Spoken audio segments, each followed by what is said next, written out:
योग में कहा गया है कि एक भोजन कर लेने के बाद आपको 8 घंटे बाद ही दूसरा भोजन करना चाहिए। खाने के इस नियम का पालन आप तब भी कर सकते हैं जब आप घर से बाहर हो। यह तो बात हुई योग के नियम की, लेकिन सामान्य स्थिति में भी किसी इंसान को 2 भोजनों के बीच कम से कम 5 घंटे का अंतर तो रखना ही चाहिए। ऐसा क्यों कहा जा रहा है? इसलिए क्योंकि खाली पेट ही हमारा मल उत्सर्जन तंत्र अच्छे तरीके से काम कर पाता है। चलो इसे एक प्रयोग से समझने की कोशिश करते हैं। मान लीजिए कि आप एक खास मात्रा में भोजन करते हैं। खाने की इस मात्रा को 2 हिस्सों में बांट ले और दिन में 2 बार इसे खाए। दूसरी तरफ एक दूसरा आदमी है जो खाने की इसी मात्रा को 10 हिस्सों में बांट लेता है और दिन में 10 बार इसे खाता है।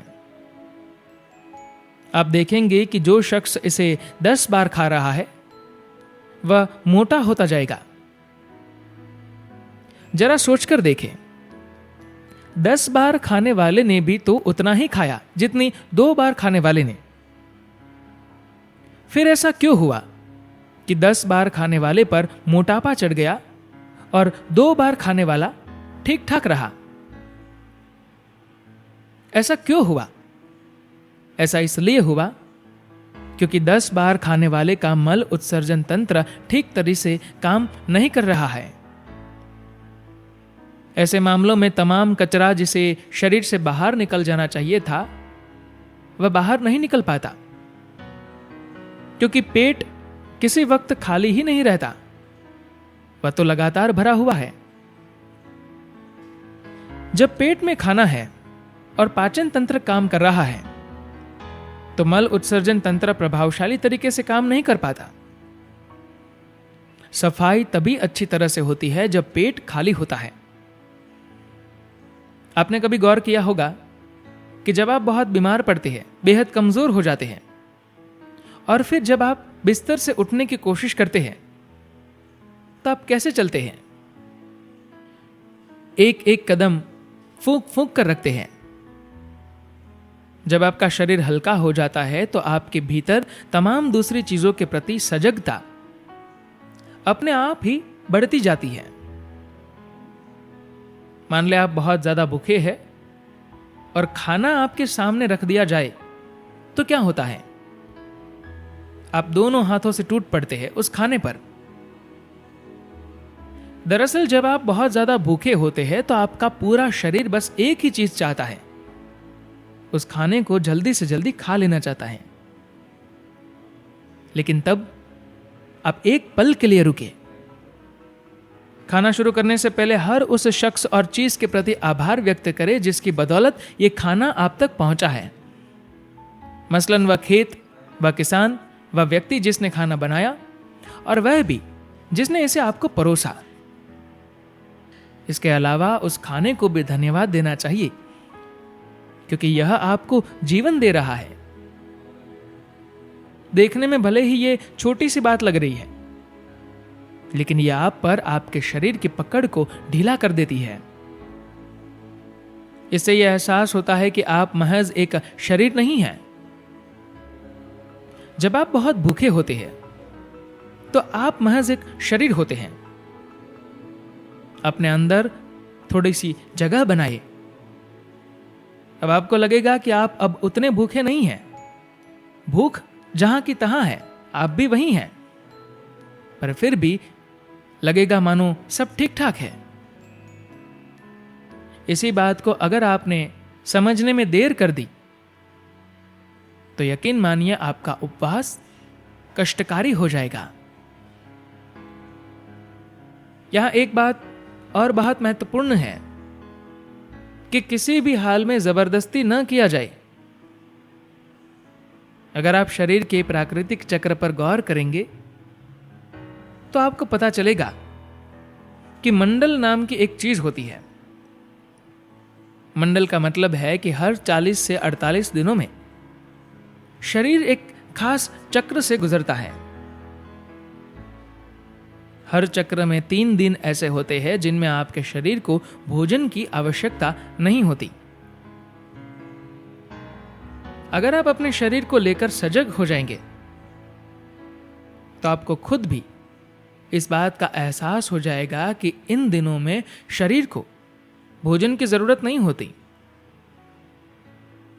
इनमें से किसी भी एक दिन आप बिना भोजन के आराम से रह सकते हैं। 11 से 14 दिनों में एक दिन ऐसा भी आता है जब आपका कुछ भी खाने का मन नहीं करेगा। उस दिन आपको नहीं खाना चाहिए। आपको यह जानकर हैरानी होगी कि कुत्ते और बिल्लियों के अंदर भी इतनी सजगता होती है। कभी गौर से देखे, किसी खास दिन वे कुछ भी नहीं खाते। दरअसल अपने सिस्टम के प्रति वे पूरी तरह सजग होते हैं। जिस दिन सिस्टम कहता है कि आज खाना नहीं चाहिए, वह दिन उनके लिए शरीर की सफाई का दिन बन जाता है और उस दिन वे कुछ भी नहीं खाते। अब आपके भीतर तो इतनी जागरूकता नहीं कि आप उन खास दिनों को पहचान सके। फिर क्या किया जाए? बस इस समस्या के समाधान के लिए अपने यहां एकादशी का दिन तय कर दिया गया। हिंदी महीनों के हिसाब से देखें तो हर 14 दिनों में एक बार एकादशी आती है। इसका मतलब हुआ कि हर 14 दिनों में आप एक दिन बिना खाए रह सकते हैं। अगर आप बिना कुछ खाए रह ही नहीं सकते, या आपका कामकाज ऐसा है जिसके चलते भूखा रहना तुम्हारे वश में नहीं, और भूखे रहने के लिए जिस साधना की जरूरत होती है वह भी आपके पास नहीं है, तो आप फलाहार ले सकते हैं। कुल मिलाकर बात इतनी है कि बस अपने सिस्टम के प्रति जागरूक हो जाए और यह देखने की कोशिश करे कि कुछ दिन ऐसे हैं जिनमें आपको खाने की आवश्यकता महसूस नहीं होती। इन दिनों जबरदस्ती खाना अच्छी बात नहीं है। कैसे करें उपवास? मान लो कोई एक निश्चित समय के लिए उपवास करना चाहता है। इस उपवास के साथ उसे साधना या इसी तरह की कोई और आध्यात्मिक क्रिया करनी चाहिए। बिना अपने शरीर और दिमाग को तैयार किए अगर आप जबरदस्ती उपवास करने की कोशिश करेंगे तो इससे आपकी सेहत को नुकसान होगा। लेकिन आपका शरीर और दिमाग अगर पूरी तरह तैयार है और ऊर्जा के मामले में भी आपको कोई समस्या नहीं है, तो बेशक उपवास रखना आपके लिए बहुत लाभकारी होगा। एक बात और, अगर आप बार बार चाय और कॉफी पीने के आदी है और उपवास रखने की कोशिश करते हैं तो आपको बहुत ज्यादा दिक्कत होगी। इस समस्या का तो एक ही हल है। अगर आप उपवास रखना चाहते हैं तो सबसे पहले अपने खानपान की आदतों को सुधारें। पहले सही तरह का खाना खाने की आदत डालें, तब उपवास की सोचो। अगर खाने की अपनी इच्छा को आप जबरदस्ती रोकने की कोशिश करेंगे तो यह आपके शरीर को हानि पहुंचाएगा। हो सकता है आप में से कुछ लोग ऐसे भी हो जो इस मामले में भी अपना कमाल दिखाना चाहते हो सकता है ऐसे लोग 3 दिन का उपवास रख लें और फिर दुनिया को बताते फिरे कि देखो हमने कितना वीरता का काम किया है। ऐसा भूलकर भी मत करें। याद रखें, इससे आपको हानि ही होगी, लाभ नहीं हो सकता।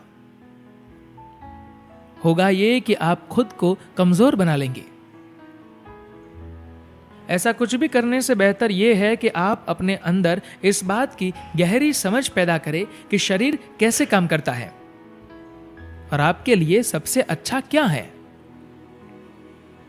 ऐसा नहीं है कि उपवास करना हर किसी के लिए फायदेमंद है, लेकिन हां, पूरी समझ के साथ इसे किया जाए तो इसके अनगिनत फायदे हो सकते हैं।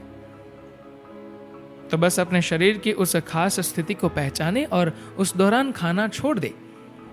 यही उपवास करने का सबसे अच्छा तरीका है। धन्यवाद।